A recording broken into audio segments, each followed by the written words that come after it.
औज़ुबिल्लाहिमिनश्शैतानिर्रजीम बिस्मिल्लाहिर्रहमानिर्रहीम रब्बि इश्रह ली सदरी व यस्सिर ली अमरी वहलुल उक़दतम मिन लिसानी यफ़क़हू क़ौली बिस्मिल्लाहिर्रहमानिर्रहीम रब्बि ज़िदनी इल्मन रब्बि ज़िदनी इल्मन रब्बि ज़िदनी इल्मा। अस्सलाम वालेकुम dear students, hope you all are fine. Students, आज जो है वो हम अपना एक नया टॉपिक जो है वो स्टार्ट करने जा रहे हैं, जिस टॉपिक का नाम है इन्वेंटरी रिकॉर्डिंग मेथड्स और इन्वेंटरी कॉस्टिंग मेथड्स। स्टूडेंट्स, इस मेथड को जो है वो सीखने से पहले हमें जो है वो पहले इन्वेंटरी को समझना पड़ेगा कि व्हाट इज़ इन्वेंटरी।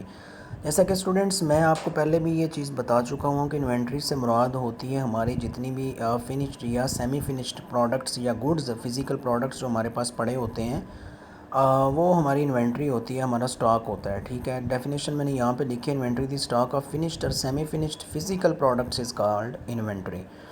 कह रहा है सेमी फिनिश्ड, एक मुकम्मल हालत में जो चीज़ हमने तैयार करके रखी हुई है। फिनिश्ड मतलब जिसको हमने जस्ट अभी अभी जो है वो ऑर्डर आता है तो हमने सेल कर देना, फिनिश्ड गुड है। उसके अलावा सेमी फिनिश्ड, जिस पे अभी फर्दर कुछ प्रोसेसिंग होने वाली है। सो फिनिश्ड हो या सेमी फिनिश्ड हो, हम उसको इन्वेंट्री का जो है वो नाम देते हैं। तो इन्वेंट्री हमारा जो है वो एक एसेट होता है जिसको हम सेल करके जो है वो अपना रेवेन्यू जनरेट करते हैं। मतलब ये वो प्रोडक्ट्स होते हैं जो हमने सेल करने होते हैं किसी भी ऑर्गेनाइजेशन के अंदर। लेट्स सपोज एक ऑर्गेनाइजेशन मोबाइल बना रही है, तो उसकी जितने भी उसने मोबाइल असेंबल करके रखे होंगे सारे के सारे उसकी इन्वेंट्री होगी, राइट जी। Inventory is shown as an asset in the balance sheet. Balance sheet के अंदर हमने इन्वेंट्री को एक एसेट जो है वो शो करना होता है। क्यों? क्योंकि देखें, ये हमारा एक एसेट है, हमारा एक असासा है जिसको हम सेल करके प्रॉफिट कमा सकते हैं। ठीक है, हम जो है वो रेवेन्यू जनरेट करेंगे। सो ये हमारा एसेट हुआ। सो बैलेंस शीट में हमने इन्वेंट्री को एसेट्स की तरफ लिखना होता है, करंट एसेट में हमने इसको शो करना होता है। और इनकम स्टेटमेंट की अगर बात करें तो इनकम स्टेटमेंट जहाँ से शुरू होती है, मतलब फ़र्स्ट ऑफ़ ऑल हम लिखते हैं सेल्स रेवेन्यू। ठीक है, तो सेल्स रेवेन्यू कैसे हम जनरेट करते हैं? हम इन्वेंट्री को सेल करके सेल रेवेन्यू जनरेट करते हैं। मतलब सेल्स रेवेन्यू का अगर जो है वो हमें हमने फाइंड करना हो तो हम कैसे करेंगे? हम total number of units sold, number of unit sold से मुराद वो inventory multiply by per unit price, तो मल्टीप्लाई करेंगे तो हमारे पास सेल्स रेवेन्यू आ जाएगा। सो इनकम स्टेटमेंट में सेल्स रेवेन्यू फाइंड करने के लिए भी इन्वेंट्री हमें चाहिए होती है, इन्वेंट्री के जो है वो नंबर। और उसके अलावा हमें जब cost of goods sold find करनी है, मतलब एक प्रोडक्ट को जो है वो उसकी सेलेबल कंडीशन में आने तक उसके ऊपर जितने भी एक्सपेंसेस हुए हैं वो सारे हमने कास्ट ऑफ गुड्स सोल्ड में लिखने होते हैं। लेट्स सपोज एक प्रोडक्ट हम बना रहे हैं, वो प्रोडक्ट हमने बना लिया, वो प्रोडक्ट बिक गया 50 में, हमने उसकी प्राइस 50 रख ली। अब उस प्रोडक्ट को बनाने के ऊपर, असेंबल करने के ऊपर, सेलेबल कंडीशन में उस प्रोडक्ट के आने तक के जितने एक्सपेंसेस हैं वो सारे हमने कास्ट ऑफ गुड सोल्ड में आके जो है वो उसकी प्राइस में से माइनस करने हैं, तो बाकी हमारे पास जो है वो आ जाएगा उसका gross profit. So income statement में दो जगह पे इन्वेंट्री की हमें ज़रूरत पड़ेगी। एक तो जब हम सेल्स रेवेन्यू फाइंड करेंगे तो हमें नंबर ऑफ़ यूनिट्स का पता होना चाहिए कितने सेल कर किए हैं। सेकंड, जब हम cost of goods sold find करेंगे तब भी हमें नंबर ऑफ़ यूनिट्स का पता होगा, तो हम पर यूनिट कास्ट को नंबर ऑफ़ यूनिट से मल्टीप्लाई करेंगे तो हमारे पास कास्ट ऑफ गुड्स सोल्ड आ जाएगा। चलते हैं नेक्स्ट स्लाइड पे। इन्वेंट्री सिस्टम्स और मेथड्स। अब बात यहाँ पे हमने ये करनी है कि इन्वेंट्री की कास्टिंग के या इन्वेंट्री को रिकॉर्ड करने के मेथड्स कितने हैं। There are two main types of inventory costing systems. पहला है जी पीरियोडिक सिस्टम, दूसरा है जी परपेचुअल सिस्टम। पीरियोडिक, जैसा कि इसके नाम से लग रहा है, पीरियोडिक पीरियड से एक वर्ड जो है वो जनरेट हुआ है। मैं यहाँ पे जो है वो इसका मैंने लिखा, in periodic inventory system the stock of goods is maintained periodically. कह रहा है पीरियोडिक इन्वेंट्री सिस्टम के अंदर जो स्टॉक है गुड्स का, जो इन्वेंट्री है, उसको हमने रिकॉर्ड करना होता है पीरियोडिकली, मतलब after a specific period of time. जैसा कि हमने जो है वो एक वीक के बाद इन्वेंट्री का रिकॉर्ड तैयार कर लिया, एक मंथ के बाद कर लिया, क्वार्टरली हमने जो है वो 3 माह बाद कर लिया, सेमी एनुअली हमने जो है वो 6 माह बाद कर लिया, और एनुअली हमने जो है वो 4 साल बाद कर लिया। अब यहाँ पे ये है कि रिकॉर्ड, मिसाल के तौर पे मैं जो है वो, मेरी एक ऑर्गेनाइजेशन है जहाँ पे मैं मोबाइल बना रहा हूँ, सेल कर रहा हूँ। ठीक है। पीरियोडिक इन्वेंटरी सिस्टम में लेट्स सपोज कि मैं मंथली बेसिस पे रिकॉर्ड तैयार कर रहा हूँ, तो अब मैं क्या करूँगा, मैं लेट्स सपोज कि यहाँ पे मंथ चल रहा है दिसंबर का, तो 1 दिसंबर पे मैंने जितने मोबाइल सेल किए, जितने मैंने जो है वो मैंने मज़ीद बनाए, कोई उसका रिकॉर्ड नहीं मैं रखूँगा। उसके बाद सेकंड को, थर्ड को, मतलब पूरे माह में मैंने जो है वो किसी भी जगह पे अपनी उस इन्वेंट्री को जो है ना वो उसका मैं रिकॉर्ड तैयार नहीं कर रहा। लेकिन 31 दिसंबर को जब मैं लास्ट उस माह की डेट पे जाऊंगा तो वहाँ पे जाके मैं रिकॉर्ड तैयार करूँगा कि मैंने पूरे माह के अंदर कितने सेल फ़ोन्स मैंने असेंबल किए, कितने मैंने टोटल सेल किए। तो अब यहाँ पे क्या हो रहा है कि एक स्पेसिफिक पीरियड ऑफ टाइम के बाद मैं अपनी इन्वेंट्री का रिकॉर्ड जो है वो उसको प्रिपेयर कर रहा हूँ। इसी तरह जो है वो कोई ऑर्गेनाइजेशन ऐसी भी हो सकती है जो 6 माह बाद जो है वो जाकर रिकॉर्ड तैयार करे कि 6 माह में मैंने टोटल कितने बनाए और कितने जो है वो मैंने सेल किए, कितने मेरे पास अभी जो है वो स्टॉक में पड़े हुए हैं। इसी तरह कुछ ऑर्गेनाइजेशन एनुअली बेसिस के ऊपर भी जो है वो कर सकती हैं, ठीक है, कि वो एनुअल बेसिस के ऊपर जो है वो जाके अपना पूरे साल का जितनी उन्होंने मैन्युफैक्चरिंग की होती है, साल में जितने सेल किए होते हैं, साल में जो है वो अब एंड पे उनके पास जितना स्टॉक पड़ा वो रिकॉर्ड बना सकती हैं। सो पीरियोडिक में हमने एक ख़ास टाइम पीरियड के बाद जाके जो है वो रिकॉर्ड इन्वेंट्री का तैयार करना होता है, ताकि हम जान सकें कि हमने टोटल कितने बनाए, कितने सेल किए और कितने हमारे पास टोटल अभी पड़े हुए हैं। तो वो कह रहा है periodic inventory system used by small businesses like restaurants and small retail stores.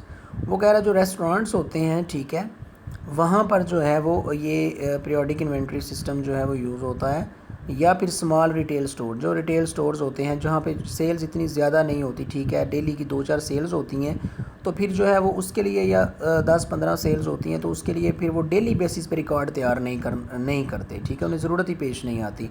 वो जो है वो 1 माह बाद या 6 माह बाद या साल बाद उस पूरे जो है वो पीरियड का जो है वो रिकॉर्ड तैयार कर लेते हैं पीरियोडिक इन्वेंट्री सिस्टम में। सो हमने कहा कि 2 मेन इन्वेंट्री कास्टिंग सिस्टम है जिसमें हमने पीरियोडिक को डिस्कस कर लिया। अब हम चलते हैं परपेचुअल इन्वेंट्री सिस्टम सेकंड की तरफ। परपेचुअल इन्वेंट्री सिस्टम, वो कह रहा है the perpetual inventory system keeps a running computerised record of inventory.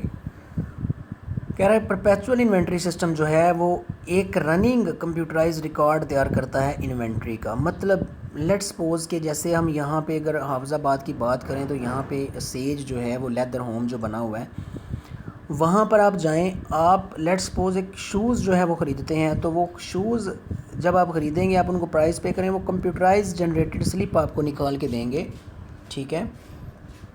इसका मतलब है कि उनके उस प्रोडक्ट की सेल जो है वो उसी वक्त कंप्यूटर के अंदर रिकॉर्ड हो रही है। जैसे ही वो सेल कर रहे हैं वैसे ही कंप्यूटर के अंदर वो चीज़ रिकॉर्ड हो रही है कि जनाब ये चीज़ सेल होगी।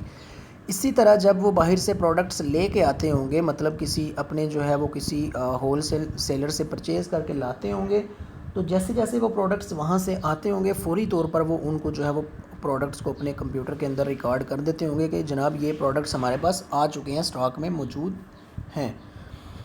अब परपेचुअल इन्वेंट्री सिस्टम में क्या होता है बेटा, रनिंग रिकॉर्ड जो है वो हमने ऑन गोइंग बेसिस के ऊपर हमने इन्वेंट्री का रिकॉर्ड तैयार करना होता है। मतलब एक दिन में अगर हमारी एक भी सेल हो रही है तो हमने उसको भी उसी दिन में रिकॉर्ड करना है। अगले दिन में अगर 10 सेल्स हो रही हैं तो हमने 10 की 10 सेल्स को उसी दिन में रिकॉर्ड करना है। उससे अगले दिन अगर हमारी 0 सेल है तो हमने उस दिन में ये लिखना है बाकायदा अपने सिस्टम के अंदर कि आज की हमारी सेल 0 है, सो हमारा आज का एंडिंग स्टॉक जो है वही है जो कल का एंडिंग स्टॉक था, ठीक है। परपेचुअल का मतलब भी यही होता है, रनिंग ऑन गोइंग बेसिस के ऊपर जो चीज़ की जा रही हो, ठीक है।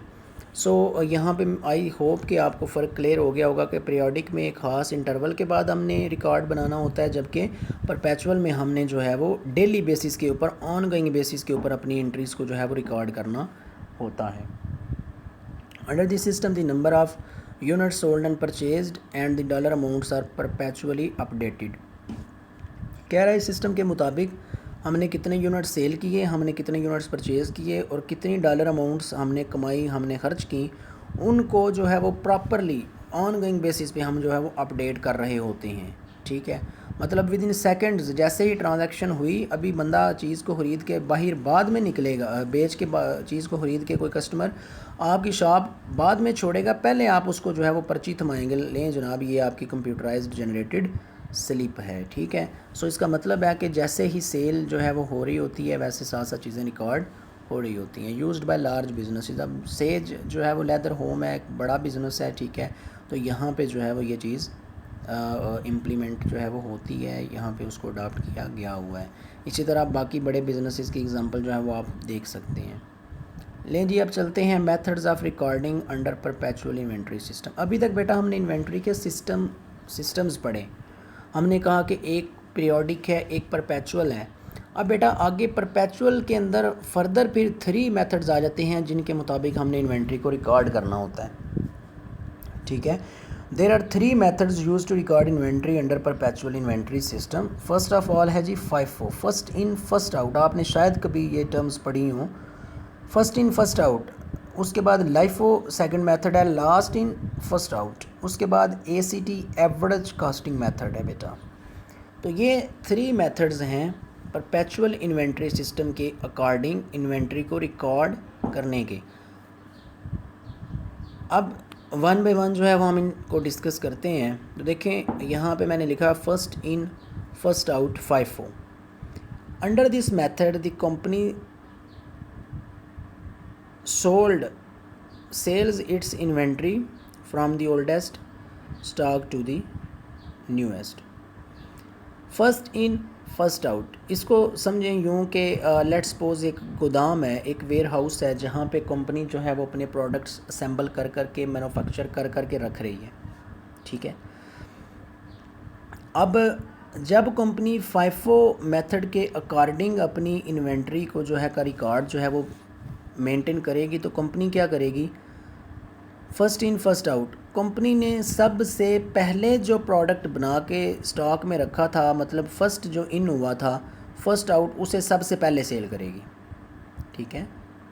फर्स्ट इन फर्स्ट आउट मतलब सबसे पहले जो चीज़ बन के गोदाम में गई थी उसे सबसे पहले सेल किया जाएगा, यही है फर्स्ट इन फर्स्ट आउट। और उसके बाद जो चीज़ें बाद में बन के गोदाम के अंदर गई वो चीज़ें आप अपने स्टॉक में मेंटेन रखेंगे। लेकिन कोशिश कंपनी की FIFO में क्या होती है कि कंपनी ने जो चीज़ सबसे पहले बनाई है, कंपनी उस चीज़ को सबसे पहले जो है वो सेल करती है। इसका फ़ायदा ये होता है कि कंपनी ने वो वाला जो प्रोडक्ट बना के रखा हुआ है वो प्रोडक्ट ऑब्सोलीट नहीं होता, मतलब आउटडेटेड नहीं होता, आउट ऑफ फैशन नहीं होता, ठीक है। सो कंपनी ने जो सबसे पहले चीज़ बना के रखी वो सबसे पहले सेल होती है FIFO में, फर्स्ट इन फर्स्ट आउट। उसके बाद LIFO है तो लास्ट इन फर्स्ट आउट, ये उसके जस्ट बिल्कुल जो है वो अपोजिट है, last in first. Under this method the company sells its inventory from the newest to the oldest. वो कह रहा है कंपनी ने अपनी इन्वेंट्री को इस मेथड के अकॉर्डिंग सेल कैसे करना होता है, न्यूएस्ट से कंपनी ओल्डेस्ट की तरफ जाती है। मतलब कंपनी ने जो सबसे एंड पे प्रोडक्ट बना के गोदाम के अंदर रखा उसको कंपनी सबसे पहले जो है वो सेल करती है, ठीक है। ये है last in first out. Let's suppose एक गोडाउन है, वेयर हाउस है, वहाँ पे कंपनी ने जो है वो 100 प्रोडक्ट्स जो है वो बना के रखे हुए हैं। अब कंपनी क्या करती है, कंपनी ने जो है वो मज़ीद एक प्रोडक्ट बना के उस गोदाम के अंदर रखा, 100 पहले से पड़े हुए हैं, एक मज़ीद बना के रखा। जैसे ही कंपनी ने वो प्रोडक्ट बना के उस गोडाउन के अंदर जो है वो रखा, साथ ही कंपनी को जो है वो एक ऑर्डर वसूल हुआ एक प्रोडक्ट का। अब कंपनी क्या करेगी, कंपनी पहले वाले 100 प्रोडक्ट्स को वहीं पे पड़ा रहने देगी, LIFO के अंदर सबसे एंड पे जो प्रोडक्ट कंपनी ने बना के रखा था उसी को उठाएगी और सेल कर देगी। LIFO में जो है वो company last in first out करती है कि जो चीज़ गोडाउन के अंदर सबसे लास्ट पे जाती है उसको सबसे फर्स्ट जो है वो आउट कर लिया जाता है, ठीक हो गया जी। उसके बाद परपेचुअल इन्वेंट्री सिस्टम के अंदर जो थर्ड हमारा जो है वो टॉपिक है वो है, या थर्ड जो मेथड है वो है ACM average casting method. Average costing method. Under this method, the company calculates the average of old and new purchased stock, and sales are made from the aggregate stock. ठीक है, इस method के मुताबिक company क्या करती है, company गोदाम के अंदर जो है वो चीज़ें जो है वो ख़रीद के रखती है या बना के रखती है, जितनी भी, मतलब लेट्स सपोज कंपनी के पास जो है वो पड़े हुए हैं पहले के 50 यूनिट्स, कंपनी ने जो है वो मज़ीद 50 यूनिट्स बना के गोदाम के अंदर रख दिए, 100 हो गए। कंपनी ने मज़ीद जो है वो 100 यूनिट्स बना के गोदाम के अंदर रख दिए, 200 हो गए। अब 200 यूनिट्स पड़े हुए हैं और कंपनी के पास जो है वो 50 यूनिट्स का ऑर्डर आ जाता है।